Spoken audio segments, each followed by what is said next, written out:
All right, what's up guys? In today's video, I took a lesson on countering the ball with one of our local pros, Amrik. Counters are one of my weakest skill sets by a long shot and something that I have really needed to work on. So I wanted to get an assessment from someone who I believe has some of the best counters in my state. This lesson was extremely helpful and there's a lot of things that I haven't heard people mention before in other YouTube videos. So if you're wanting to improve your counters, then I think this video is going to help a lot. So let's get right to it. Nice. Good. So, love the feet compared to first time. Yep. But we talked about at the end about there's multiple parts. Yeah, the big swing. That is the next thing. I even watched some clips last night and I was like, oh my gosh, my paddle's like out here. Because when I recountered, yep, that ball was just wheelhouse. Yep. Right?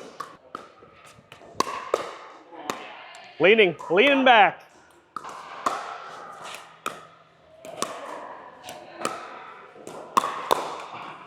So right now, again, I know legs are tired, and that's literally why you're falling back, because we talked about when you're here, and this is technically part of your dinking skill set as well, is there are times to move your feet quite a bit, and there are times that you don't, right?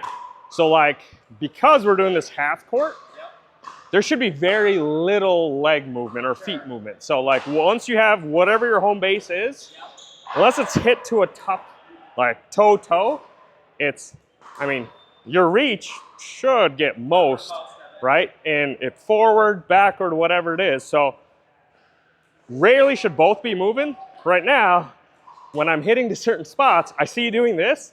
And when I see that both have moved, I'm like, you have no stable base, and the very next ball is when I'm attacking, right? I'm not attacking when you look like you're ready.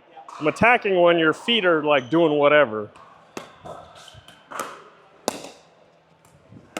Oh. Even on that one though, so I hit. Yep, it was immediately back. I just got to get over the speed of yours.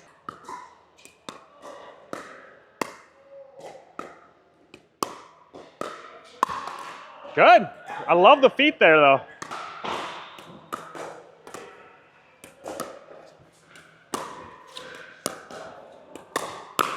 Oh, that's good, but you got lucky. It was way back here, yeah. So that's what I mean by the footwork one, right? Yep. I hit a decent dink, and it pushed you to here. This is dink technique, kinda, but it's also like working on the counters is, if I do, right, I gotta hit a great ball where it's unattackable, and if I don't, like you didn't, by the time I get back to here, you've lost like a half a second to a full second of just reaction time, right? So you gotta just test your range again of leg. How far can a dink be for me to still plant one and do this? Like that's why, again, why I'm super high on Ben Johns. He's the best out there. No matter where you hit it, you'll see the same motion. This, you know, this. I'm like, he has one that's always planted where it's rare for him to ever get handcuffed, you know? So just know your range of, okay, how far can I lunge essentially, right? Nice, good. There we go, that was better. That was great, good footwork. Good, leaning back though. Yep. My catchphrase, technically anywhere, expect worst case scenario, right? But in doing that, it requires your legs. Because you have to be here expecting that speed up. If it dinks, great. Squat, right? But it's just very, very tiring. All right, so I just wanted to expand on what Amrik was saying here because this is something we talked about in my first lesson with him, but we didn't go in depth in this lesson. Something he kept telling me in my first lesson was you need to expect the worst case scenario. And the reason he kept saying this is because I was standing so upright just anticipating a dink that I was never ready for a speed up. He was saying it becomes much easier to anticipate a speed up if you just always assume every single ball is going to be a speed up at you. And part of anticipating that every ball is going to be a speed up is that you want to be squatted and in a ready position where you could counter the ball and you make your body smaller as a target. So I just wanted to bring this up because I think this is a really important piece of anticipating counters better if you aren't already. Oh, good spot. I was ready here. No, so that's not an attackable ball. Sure. But I did it. Why? Is it because I moved? Yeah. I saw from you've been stable, and I hit that one spot, and you did. Both went off, and I was like, oh, he's out of position. I'm going. Sure. And I'm just gonna take my chance. Yeah.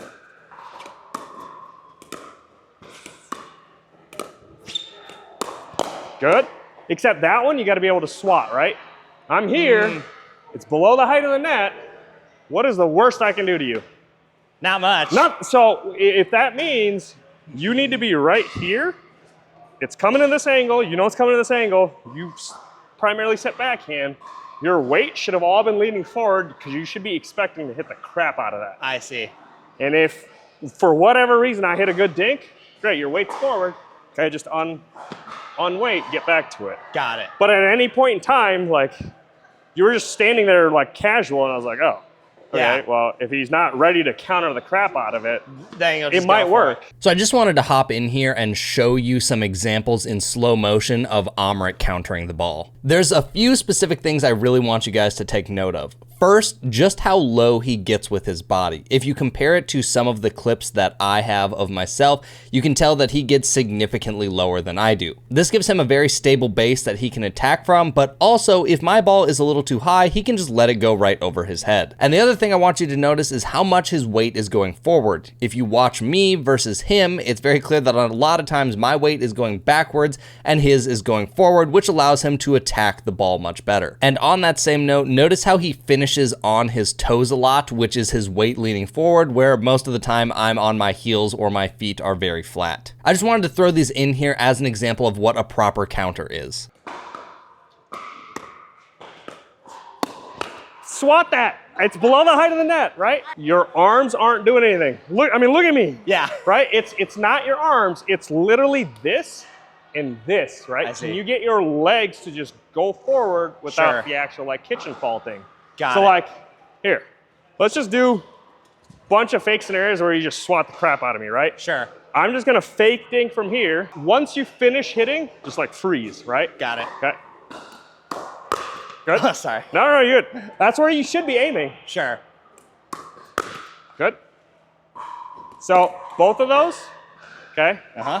What did you feel like with your upper body? Oh, was I still going back? Well, you're not going back, you're going up. If you're doing this correctly, forward. Like, you should almost feel like you're gonna fall into the kitchen.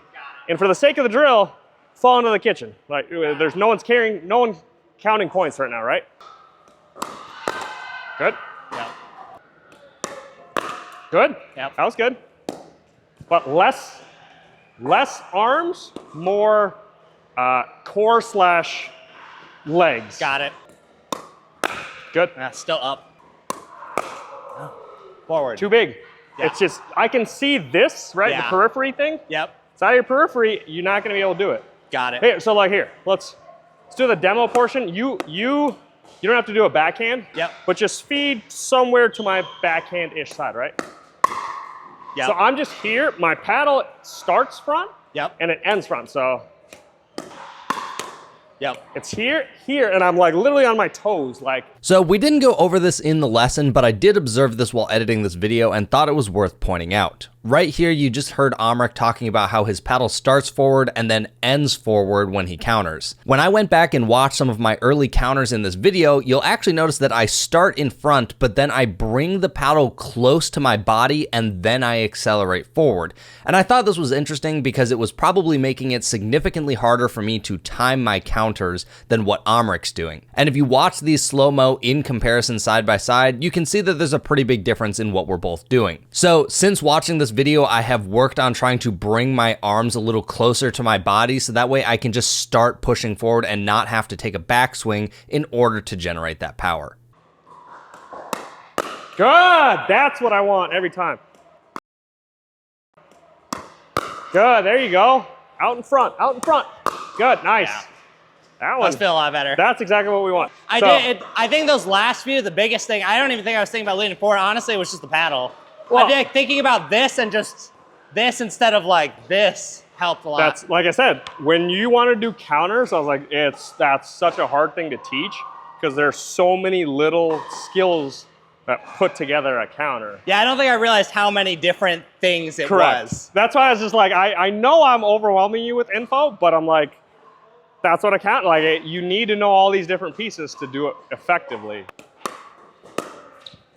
Good. So you see me reaching, and your first reaction was this. Like everything was close to you, you're backing up because you're like, oh God, power's coming. Yeah. For me, when I see that, oh, power's coming, I'm like, oh, great. It's my chance to send it right back, right? It's just that mindset change because you're just still slightly afraid. And when you get afraid, and that's part of that hardball drill, scarier when it comes to you, less scary if you go meet it, right? So just as you see me trying to attack, get your paddle forward too. For this next portion of the video, we're doing a drill called hardball. Part of the reason that Amrik chose to do this with me is that it's very clear I have a general fear of being hit by the ball. The goal of hardball is to have someone at the baseline and you at the kitchen line. They feed you balls that are equivalent to a third shot drive. They start out at around 60 to 70% pace, and after several repetitions and being able to handle it well, then they go up 10% in speed until you get to 100%. Keep in mind, the goal is not for the person feeding the ball to hit a completely unrealistic drive that's going to hit the back fence. It's important to keep this as a realistic ball that you would see in a game. As the person at the net, you want to focus on not moving your feet at all and staying locked in place. Your goal is to punch the ball back without moving backward, which was part of my problem that you'll see shortly. So the next drill, obviously, to get rid of that fear part, we got to have hands forward, right? So for hands forward, now this is technically from tennis. It's hardball, okay? And, you know, and especially doubles tennis, people do this all the time, is when you're up at the net, that ball's coming 100 plus miles an hour. Can you handle it? Now, this can't travel as fast, but court's also smaller, right? Okay, your goal, just get it back to me. Think of it as third shot drive, so you're trying to keep me back as much as you can. Got it. Good.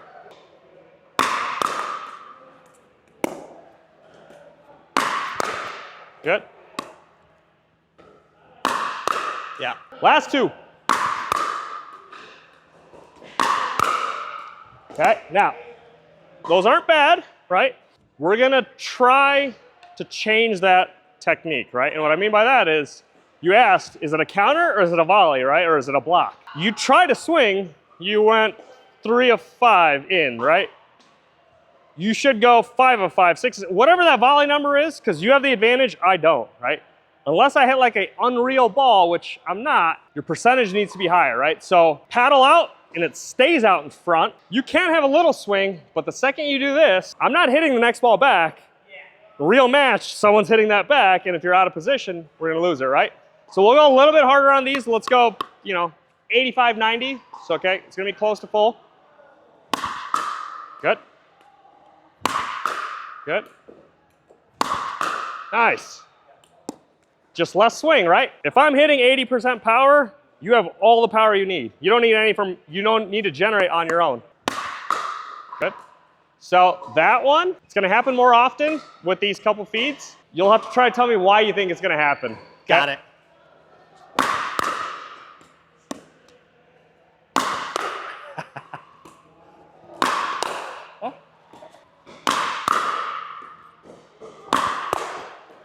So of those 6, 3 of those you were off balance, right? Why do you think? Went back. Yeah, why though? I mean, that was definitely just a fear of the ball.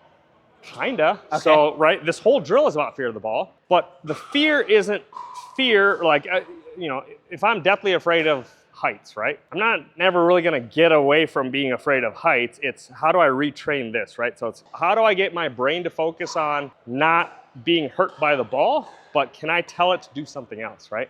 Sure. So one of those things I trick my brain is, okay, great, it's still gonna come fast and hard, but can I get low enough so even if it does hit me, there aren't a lot of spots for it to hit me, right? Especially when someone's hitting with that pace. Now, with these new paddles technology, things might change, but there's only a certain height with certain pace the ball can go before it goes out of that blue, right? Right now, again, legs are tired, but you're giving me such a large target, and I was like, oh, okay, he's really good here, but what happens is here? What happens is here? I'm now trying to hit different spots, and that's why you're out of position. Compared to if you go here, now I got this window to hit, and if I don't, it's probably outside of my head, right? So in that hardball spot is similar to your counter.